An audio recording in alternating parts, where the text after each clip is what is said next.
यदि आप हमारे चैनल पर नए हैं तो हमारे चैनल को सब्सक्राइब कीजिए, लाइक कीजिए और साथ में इस वीडियो को कमेंट कीजिए। वेलकम दोस्तों, आप सभी लोग का हमारे इस YouTube चैनल पर फिर से स्वागत है। आप सभी लोग हमारे चैनल को बने रहिए। मैं आप लोगों को आज देखिए कंपटीशन में मतलब पढ़ाया जाता है, तो मैं आप लोगों को आज नवोदय की कक्षा 6 का जो चैप्टर है उस बेसिक से उठा के आपको एसएससी तक, एसएससी लेवल से ऊपर बैंक तक, एसआई तक, ठीक है, यहाँ तक मैं आपको बताऊंगा। तो स्टार्ट करते हैं हम लोग का जो पहला चैप्टर है नवोदय के हिसाब से, ठीक है, संख्या पद्धति। संख्या पद्धति देखिए, संख्या पद्धति, संख्या किसे कहते हैं? संख्या क्या होता है? तो संख्या होता है अंकों के सार्थक समूह। अंकों के सार्थक समूह को संख्या कहते हैं। सार्थक समूह को संख्या कहते हैं। देखिए, अब सार्थक मतलब क्या होता है कि सार्थक मतलब होता है कि साथ देने वाला। सार्थक मतलब क्या होता है? साथ देने वाला, यानी हम उसे साथी भी कह सकते हैं, दोस्त भी कह सकते हैं और मित्र भी कह सकते हैं, ठीक है। यानी कहने का मतलब यह है कि यदि कोई अंक है, जैसे मान लीजिए कि 2 है, 4 है, 5 है, 6 है, तो ये जब अलग अलग हैं, ये 2 है, 4 है, 5 है, 6 है, तो ये अलग अलग है, और जब इसको हम एक साथ रख लेंगे, 2 हो गया, ये 4 हो गया, 5 हो गया, 6 हो गया, तो ये जब एक साथ हो गया तो ये हमारा क्या हो गया? संख्या हो गया। ये क्या हो गया? संख्या हो गया। तो अगर आपसे कोई संख्या की परिभाषा पूछता है तो आप बताएंगे कि अंकों के सार्थक समूह को संख्या कहते हैं, ठीक है। अब एग्जाम्पल आप उसे दे सकते हैं, 2, 4, 5, 6 है, ये अलग अलग है, इनके बीच यदि कामा दिया जाता है और लिखा जाता है तो ये अंक है, लेकिन इन्हीं को अगर कामा हटा के लगा दिया जाता है, एक साथ रख लिया जाता है, तो ये क्या हो जाती है? संख्या होती है। दोस्तों, अब संख्या बताएंगे कि संख्या कितनी प्रकार की होती है। देखिए, संख्या के कुछ भाग होते हैं। संख्या 2 प्रकार की होती है। एक होती है वास्तविक संख्या और दूसरी होती है काल्पनिक संख्या। काल्पनिक संख्या, तो फिलहाल अभी हमें इस पे पढ़ना है। वास्तविक संख्या मतलब यह होता है कि वह संख्या जो हमारे लिखने पढ़ने में सहायता करती है, यानी लिखने पढ़ने में जो प्रयोग की जाती है, उसे वास्तविक संख्या होती है। काल्पनिक संख्या बताएंगे तो काल्पनिक संख्या वह संख्या होती है जिसकी हम केवल कल्पना कर सकते हैं कि हाँ नहीं, संख्या इतनी तक होती है, नहीं इतनी नहीं, इससे आगे भी होती है, तो हमारे मन में एक कल्पना होती है, ठीक है। तो जो जिस संख्या के बारे में हम कल्पना करेंगे वह काल्पनिक संख्या होगी, और जिस संख्याओं के बारे में पढ़ेंगे वह संख्या वास्तविक संख्या होगी, ठीक है। आगे देखिए, संख्या वास्तविक संख्या में क्या आती है? देखिए, वास्तविक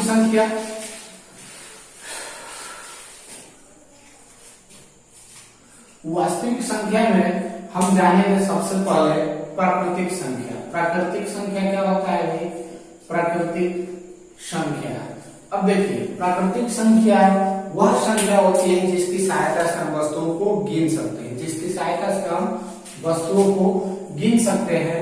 केवल एग्जाम्पल बता दे रहे हैं, आप समझ जाएंगे। डेफिनेशन को, वीडियो को रोक के आप लिख लीजिएगा, हमारी आवाज एकदम साफ आपको सुनाई दे रही होगी।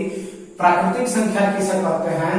तो वह संख्या जिसकी सहायता से हम वस्तुओं को गिन सकते हैं, काउंट कर सकते हैं, ठीक है।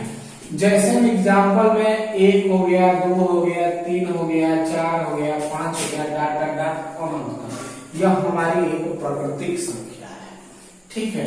उसके बाद से आती है विषम संख्या। विषम संख्या क्या होती है हम लोग जानते रहे। विषम संख्या वह संख्या होती है, विषम संख्या वह संख्या होती है जो 2 से नहीं कटेगी, जो 2 से नहीं कटेगी। बहुत लोगों ने परिभाषा दिया है कि विषम संख्या वह संख्या होती है जिससे में 2 से भाग देने पर उसका शेषफल 1 प्राप्त होता है, उसे विषम संख्या कहते हैं। तो प्राप्त हो न कटे ये अलग की बात है, ठीक ना। विषम संख्या बताएंगे कि विषम संख्या वह संख्या होती है जो 2 से न कटे। जैसे मान लीजिए कि 1 हो गया 2 से नहीं कटेगा, 3 हो गया 2 से नहीं कटेगा, 5 हो गया ये भी नहीं कटेगा, इसके बाद से 7 हो गया 7 भी नहीं कटेगा, 9 है 9 भी नहीं कटेगा। ऐसे ही संख्याएं जो 2 से न कटेगी वह हमारी विषम संख्या होगी। उसके बाद से आइए सम संख्या। सम संख्या क्या होता है कि वह संख्या भाई विषम मतलब कि विभिन्न, विभिन्न वी मतलब होता है विभिन्न, है ना। यानी कह सकते हैं कि जो 2 से न कटे, और सम इसके बिल्कुल उल्टा होता है। सम वह संख्या होती है जो 2 से कट जाती है, जो 2 से कट जाती है, अर्थात उसे हम बराबर भागों में डिवाइड कर सकते हैं, बांट सकते हैं। जैसे मान लीजिए कि 2 हो गया 4 हो गया 6 हो गया 8 हो गया 10 हो गया, इसी तरह संख्याएं बढ़ती जाएंगी। ये इंफिनिटिव का चिन्ह है। इंफिनिटिव मतलब होता है अनंत, है ना। अनंत मतलब ये होता है कि उसकी कोई सीमा नहीं है। हम कल्पना करते जाएंगे उसकी कोई सीमा नहीं है। उसके बाद से देखिए आती है अभाज्य संख्या। अभाज्य संख्या, अभाज्य संख्या बताएंगे कि वह संख्या, अभाज्य संख्या वह संख्या होती है जो केवल एक और अपने आप से कटे, जो केवल एक और अपने आप से कटे अभाज्य संख्या कहलाती है। जैसे 2 हो गया, 2 को 1 कटाएगा या यह स्वयं कटेगी। उसके बाद से 3 हो गया, उसके बाद से 5 हो गया, उसके बाद से 7 हो गया, उसके बाद से 11 हो जाएगा।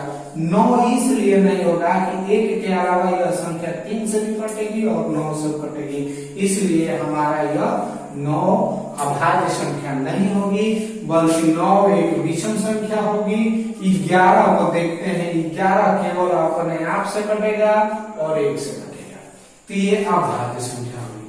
भाई भाज्य संख्या आपको बता दें, भाज्य संख्या, भाज्य संख्या वह संख्या होती है जिस संख्या का हम गुणनफल निकाल सके। यानी हम कह सकते हैं कि वह संख्या अपने आप से तो कटेगी ही, लेकिन अपने गुणजों से भी कटेगी।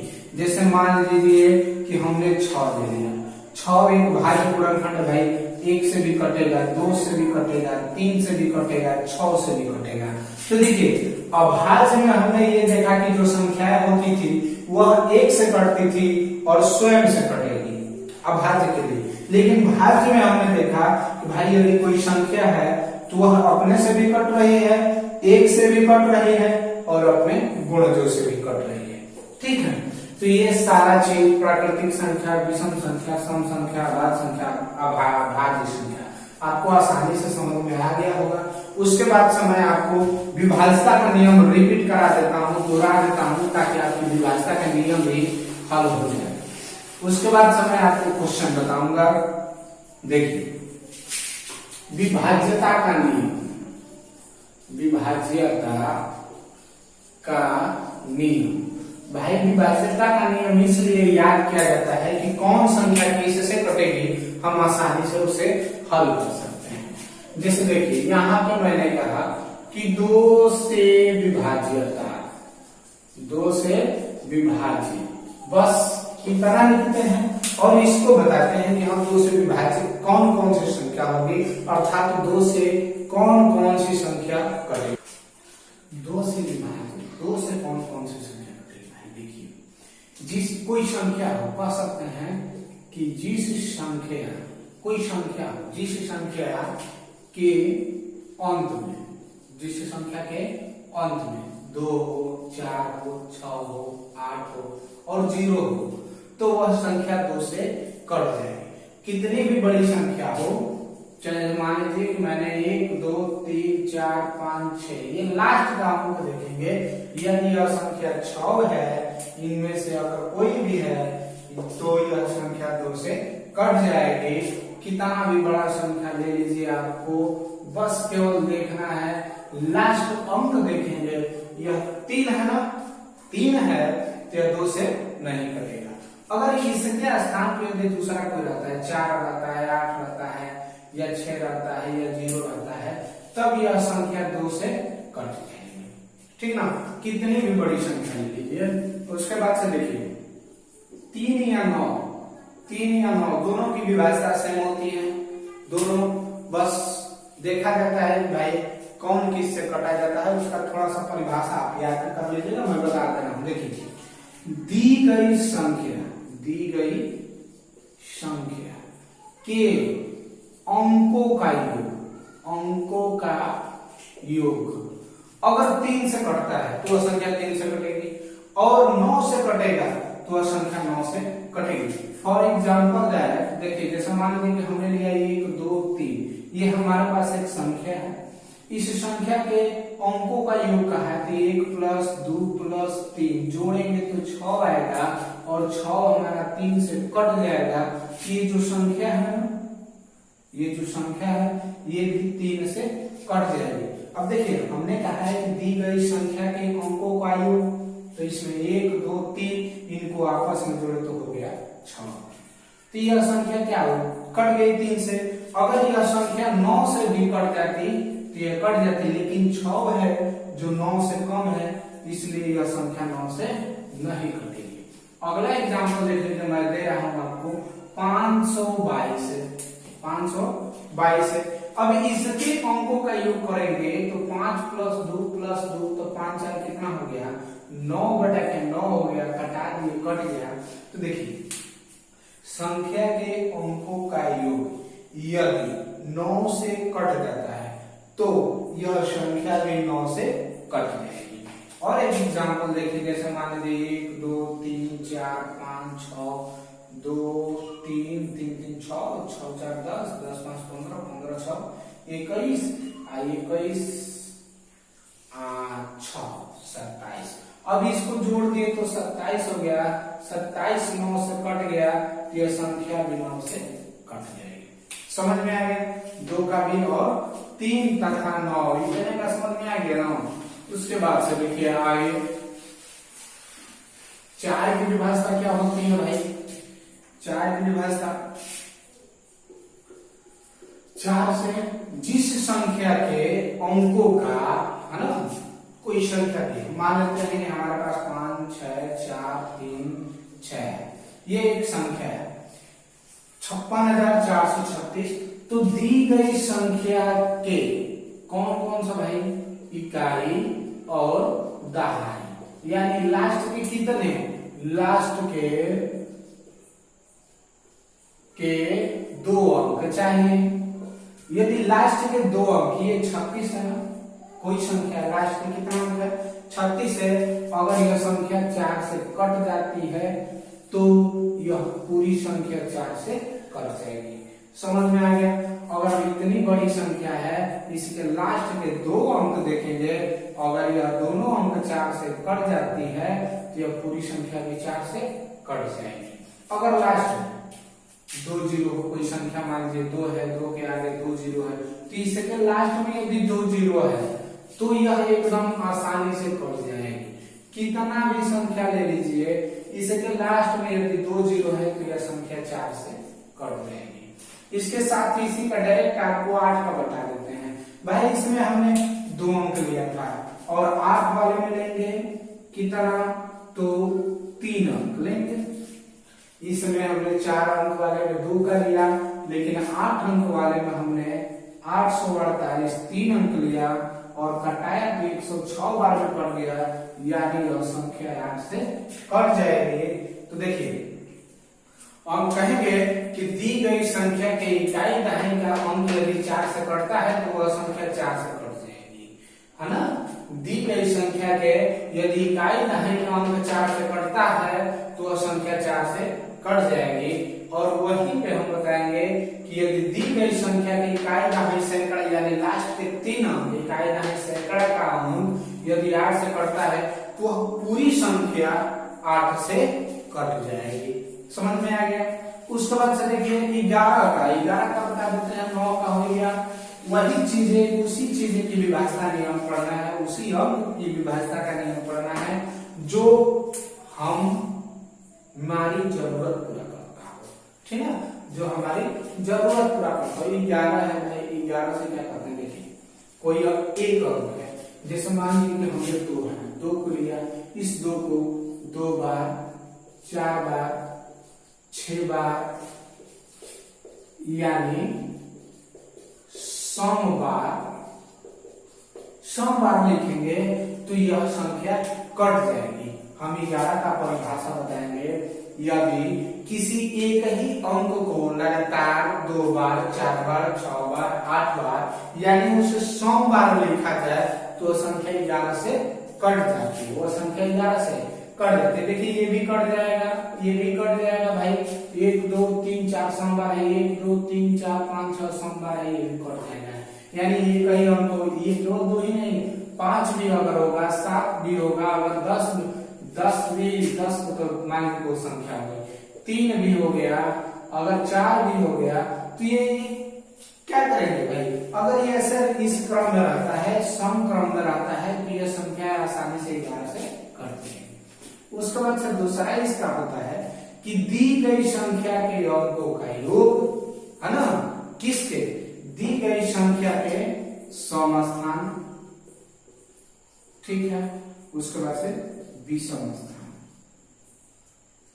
विषम स्थान एकदम आराम से देखिए, जैसे मैं एक संख्या बना रहा हूं 1 2 3 4 है ना, और उसके बाद से हमने यहाँ पे दे दिया 5 और यहाँ पे दे दिया 5, ठीक है।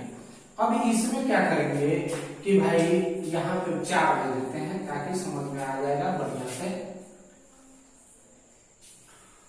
देखिए अभी बैठा रहे बच्चा को बता देंगे 1 3 4 4 5 9 4 4 8 2 10, तो हम इसे 4 2 6 3 कर देते हैं आसानी से। हाँ अब देखिए संख्या वाले वर्ग कह रहा है कि सम और विषम, इसमें भाई 1 नंबर से स्टार्ट करेंगे तो ये हमारा विषम स्थान है। क्या है, विषम स्थान है, विषम स्थान। अब ये 2 है तो 2 हमारा क्या हो जाएगा, सम स्थान है। ये नहीं कि भाई 2 है तो सम स्थान है, नहीं, ये इस स्थान का महत्व है। ये एक अंक पे है, पहले आया तो यह विषम हो गया, दूसरा आ गया, तो विषम संख्याओं के स्थानों का योग तथा सम संख्या के स्थानों का योग अगर करते हैं और उनका अंतर है ना, और उनका अंतर यदि अगर 0 आ जाता है तो संख्या 11 से कट जाएगी। 5 8 1 9 4 6 3 9 9 में से 9 हो गया, 0 बचा। अब देखिए इन दोनों के अंकों को आपस में जोड़ा, ठीक है, जोड़ने के बाद से आपस में घटाया तो आंसर कितना आ गया, 0। और जब अंतर 0 आ जाएगा तो यह संख्या 11 से कट जाएगी। समझ में आ गया। आगे क्वेश्चन देखते हैं, अगला क्वेश्चन क्या है।